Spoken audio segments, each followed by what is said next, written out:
What's up, everyone? Welcome back to another review, and this time we're taking a look at Kraven the Hunter, the sixth film in the Sony Spider-Man universe not to feature Spider-Man. The film stars Aaron Taylor Johnson and is directed by J.C. Kander, while also written by Richard Wenk, Art Mitchum, and Matt Holloway. The overall story of Kraven the Hunter is as follows. It explores the complex relationships that Sergei Kravinoff has with both his father and his brother, while also detailing his rise to being one of the greatest hunters of all time. So that is the overall premise of Kraven the Hunter. Let's talk about this movie. I'm just gonna say this. This is probably one of Sony's most frustrating movies that I have ever seen. It presents ideas that are good and doesn't even come close to exploring them in a very intriguing or interesting way.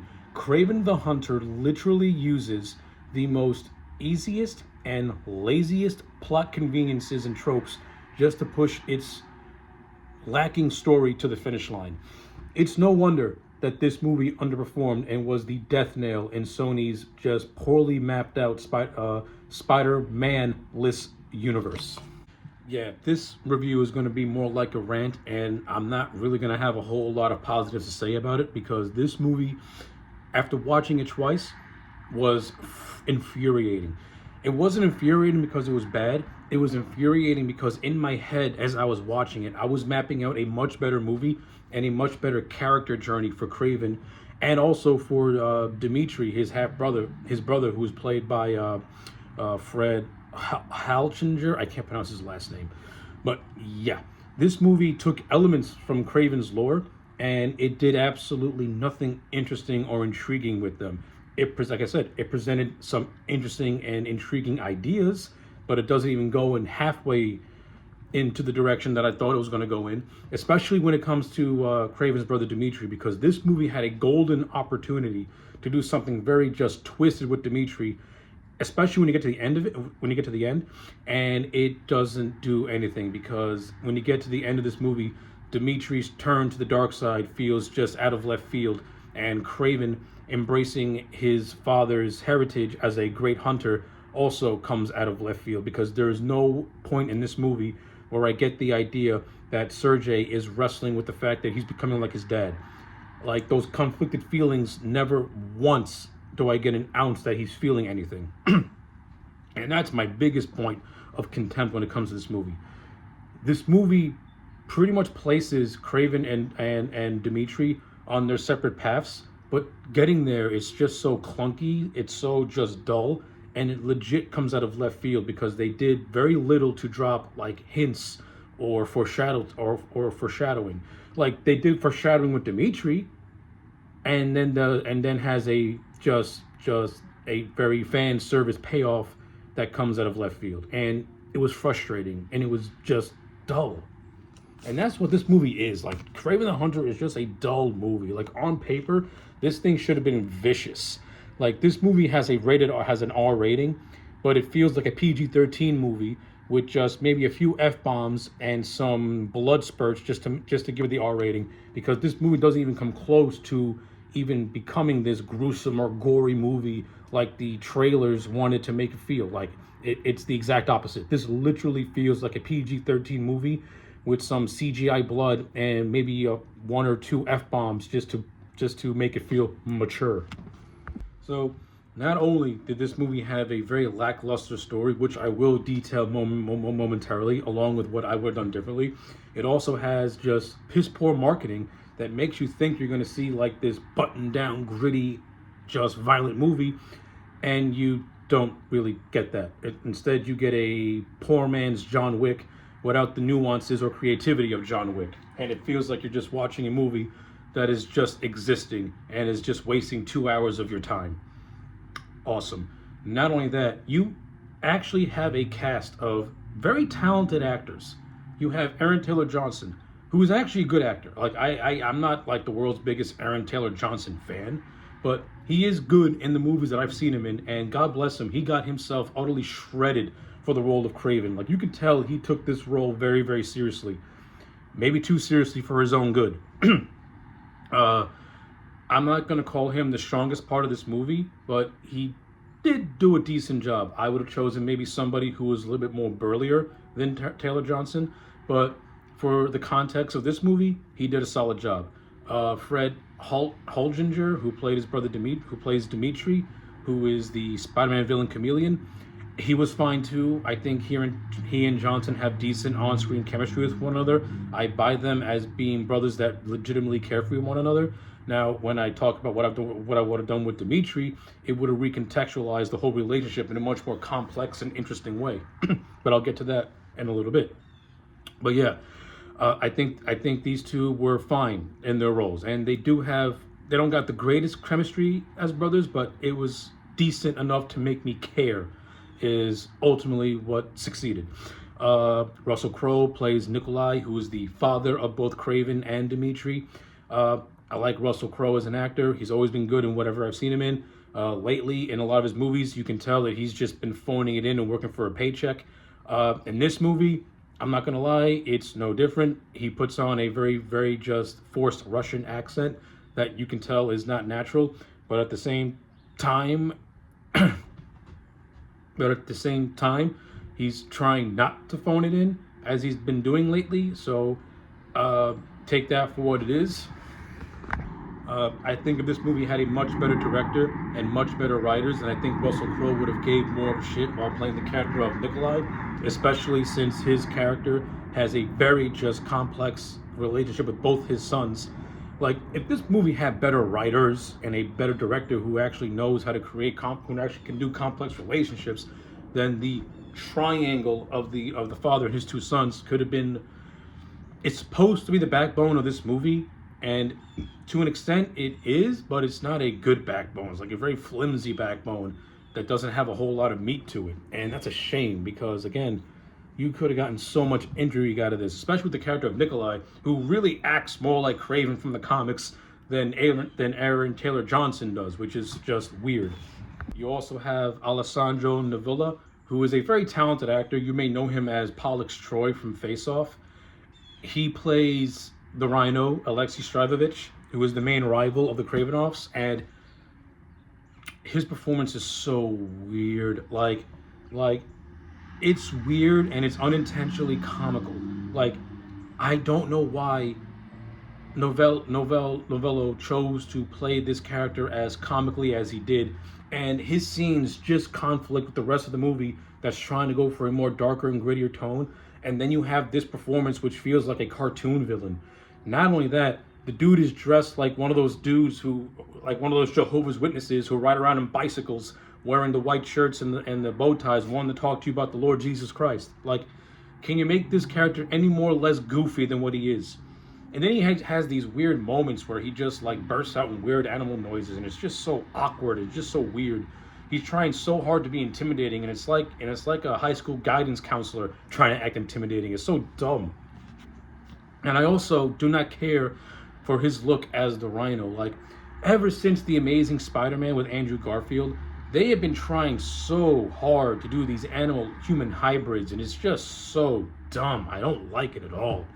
I mean, he does tell Dimitri after he's kidnapped him why he has the strength and look of a rhino, because he went to New York and he found this scientist that gave him these powers.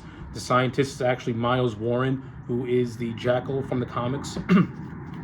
And he gave him these powers that can make him transform to a rhino, but in order to keep him in human form, he has to wear this backpack that gives him like this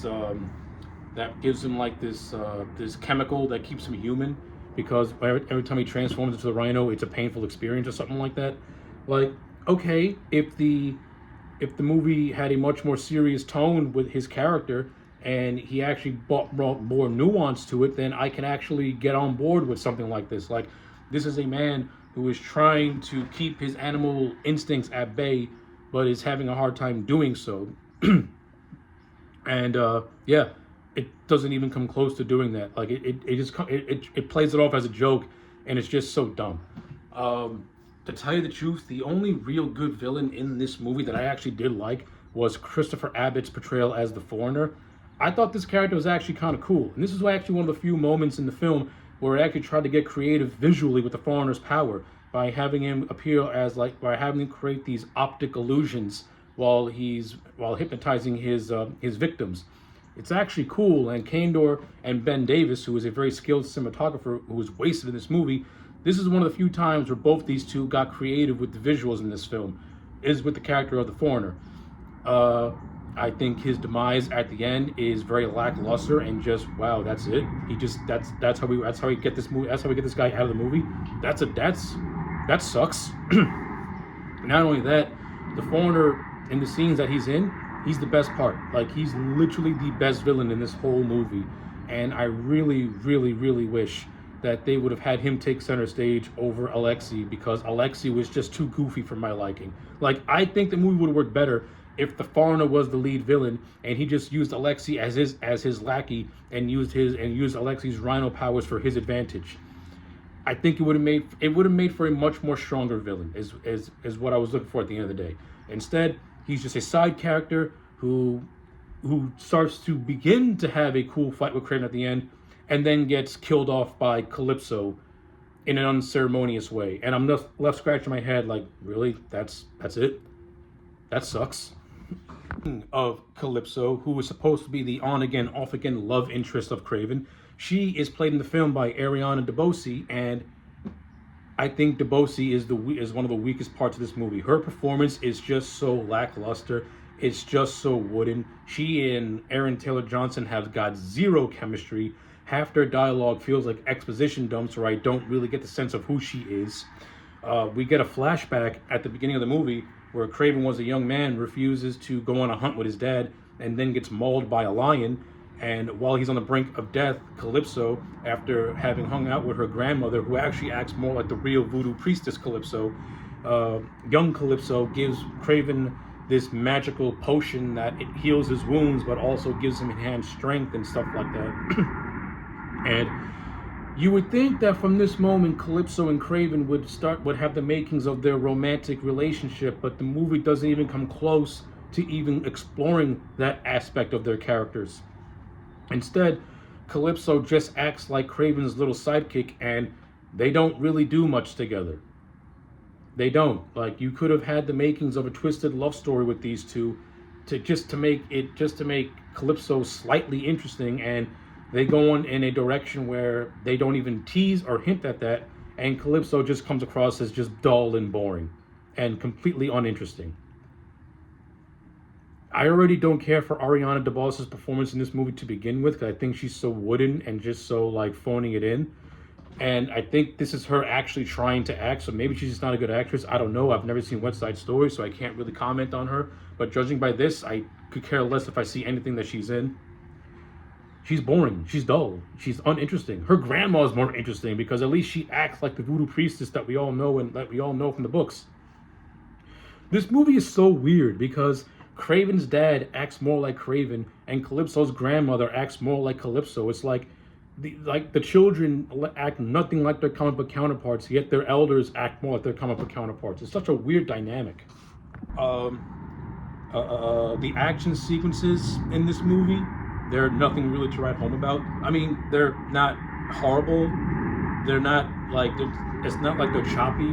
They're done, they're done in a very economic and workmanlike way. The only cool action sequences that I did like was the chase scene after Dimitri gets kidnapped and Kraven is chasing these criminals all throughout London. That was a decent scene. That was well directed. And all the scenes with the foreigner, with the optic illusions, I thought were actually pretty cool as well.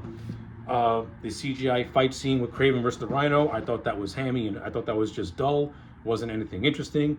You have a couple of small fight scenes here and there that were okay, though nothing to write home about. Like, yeah, I think this movie is just very lazily done in terms of its action sequences. Like, you really need someone like a Chad Stahelski or a David Lettiich, like guys who know how to direct action sequences do in this movie, because even if you can't give me a good script, at least give me good action scenes. And this movie just gives me boring yet standard action scenes that are neither good nor bad. They're just there and not memorable.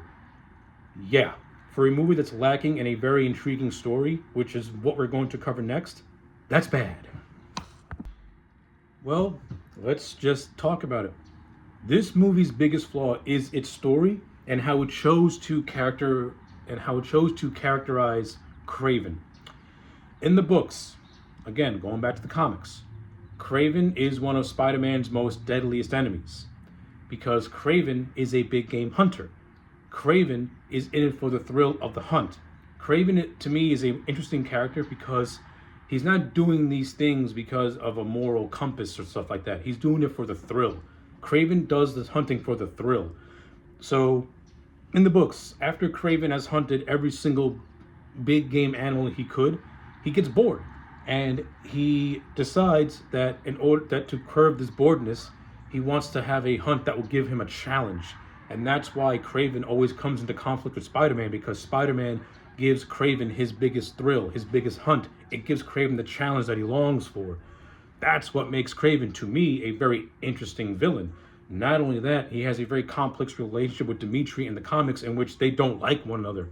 Like Dimitri and Kraven in the books, they have their own little rivalry that's really built from their abusive upbringing from their dad, and the fact that Sergei was always more favored over Dimitri, because Dimitri in the books was the illegitimate half-brother of Kraven.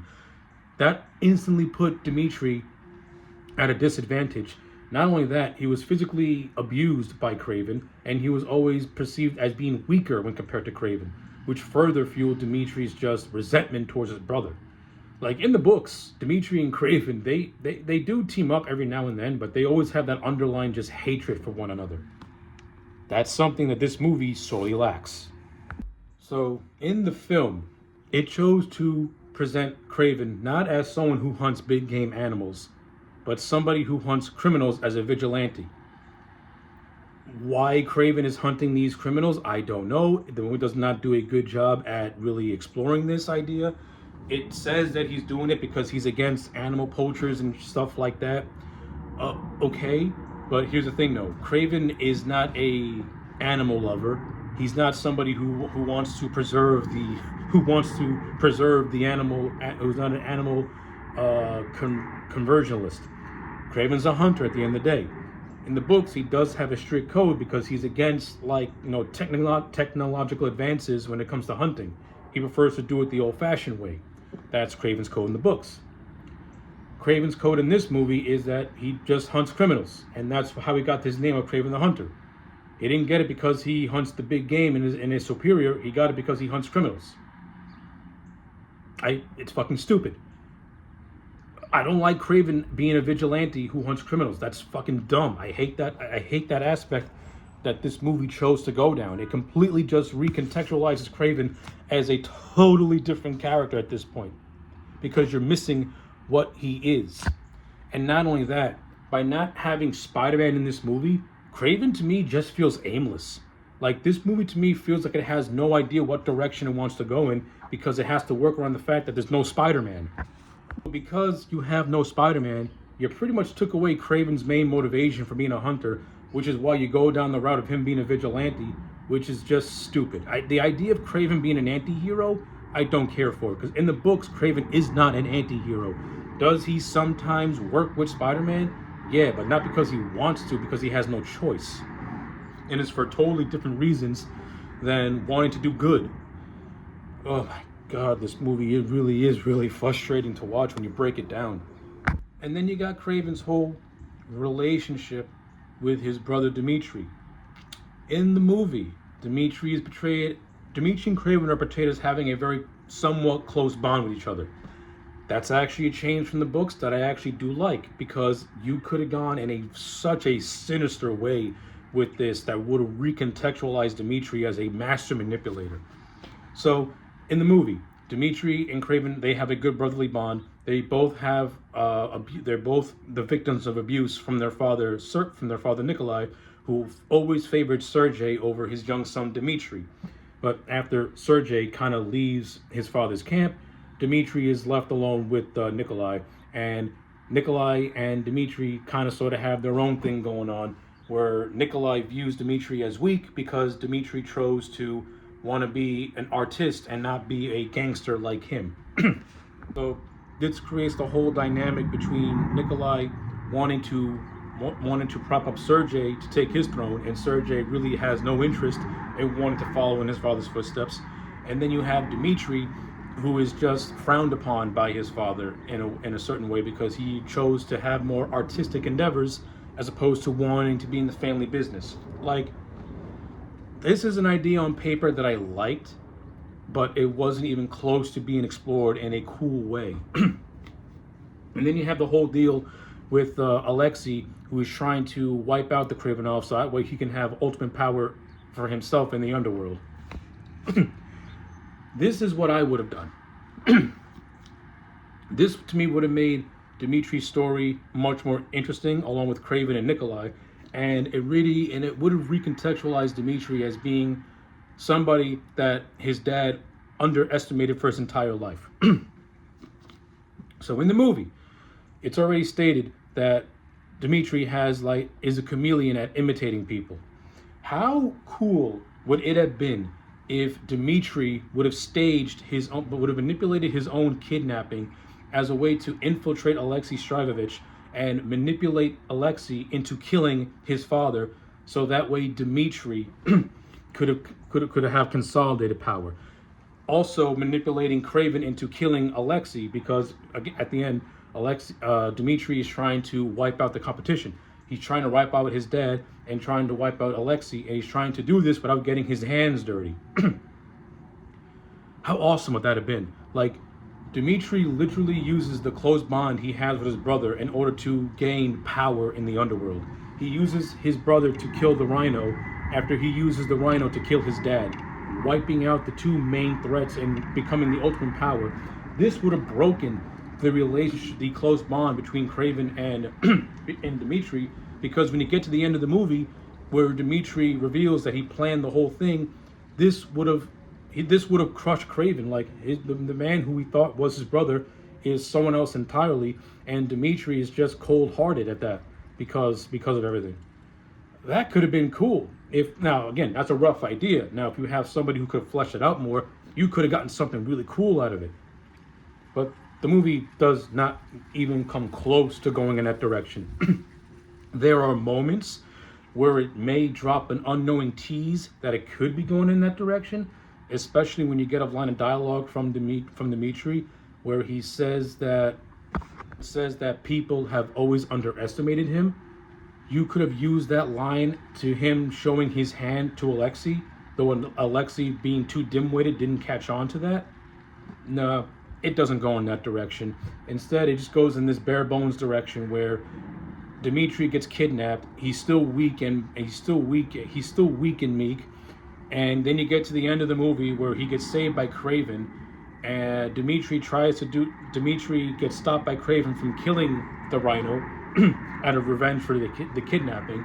Then you have Kraven leaving his dad to die in the middle of the woods, him lying to Dmitri about how their father was killed in a hunting accident, and that was the catalyst for Dmitri turning bad in the film. So fucking dumb. So dumb. Dmitri should have been presented as somebody who was faking a loving relationship with his brother because he still has that resentment of his father constantly favoring Sergei over him. If you'd have applied what I just said to this movie, it would have made the relationship between the three that much more complex, and it would have made Dmitri into a master manipulator. Like, he hates his father for constantly underestimating him, and he hates his brother for constantly being put over him as well. Come on, man. The stuff writes itself. Take from the books. Take an existing rivalry between Kraven and Dmitri and just work it to what you have already. It could have been so much better. Like, Dmitri, at the end of the movie, would have been revealed as the grand manipulator and Kraven's ultimate villain, because this is a man who he grew up with, who was his blood relative, who has completely just manipulated events just to prove that he is not as weak or as small as people always perceive him to be, that he is cunning, and that he has the skills to outwit and outsmart everyone. That could have been so cool to see on screen, but we don't get that at all. And then the movie ends with Kraven putting on the famed lion vest. Now, as a gift as one of the last gifts his father leaves to him, where the dad leaves a note telling Kraven to pretty much accept who he is. which is the hunter. Again, this would have worked better if Kraven was an actual hunter who hunted big game animals and was using him chasing the rhino as the ultimate thrill, as the ultimate catch, the ultimate trophy, while at the same time doing it for the gain of saving and protecting his brother. Like, if you can't have Spider-Man in this movie, at least make Kraven hunting the rhino be his ultimate goal, be the ultimate trophy, the ultimate game that he has to overcome. The movie doesn't really set that up because Kraven doesn't act like Kraven in this thing. Kraven acts like just a generic anti-hero action star with cheesy one-liners and quips and a sidekick that feels just so out of place and just so uninteresting that I'm just scratching my head. This is why we wrote Kraven out of No Way Home, for him to be in this thing. Such a letdown. But yeah, I think I've rambled on long enough about Kraven the Hunter. This movie is infuriating because the ideas of something cool are there. They're just poorly explored or just not explored at all. Or the movie doesn't realize what it's setting up and just can't put two and two together. And you're just left with a movie that is really just wasted potential. Like, if you're going to do a solo Kraven movie that is his origins to being the big game hunter that we all know him as, then make something cool out of it. Don't make him into a stupid vigilante that's so fucking dumb. Don't make him into this protector of nature, which is not what he is. Do something cool. Keep the core elements of his character and actually explore his rise to being the hunter. The movie attempts to do that, but it does it in a very it does it in just a dull, just flat way that you're just left bored watching it because your mind's putting together something that could be more creative and more compelling. But yeah, that's really all I got to say about Kraven the Hunter. It's no wonder this movie was a bomb, and no wonder this movie was the death nail in Sony's failed Spider-Man-less experiment. So with all that being said, this movie is going to get a 3 out of 10. And that 3 is for most of the cast members. It's for some decent action sequences. It's from some okay cinematography by Ben Davis, and it's by J.C. Kander's direction, which is not groundbreaking, but at least you can tell the man knows what he's doing behind the camera, and that's really about it. The characters are just not that interesting because they don't even come close to reflecting who they are in the books, and every idea that could have been explored in a cool and compelling way is completely and utterly wasted. And that's this movie, wasted potential. So yeah, those are my thoughts on Kraven the Hunter. Let me know yours in the comment sections down below. Like the video and subscribe, and I'll check you back next time for more.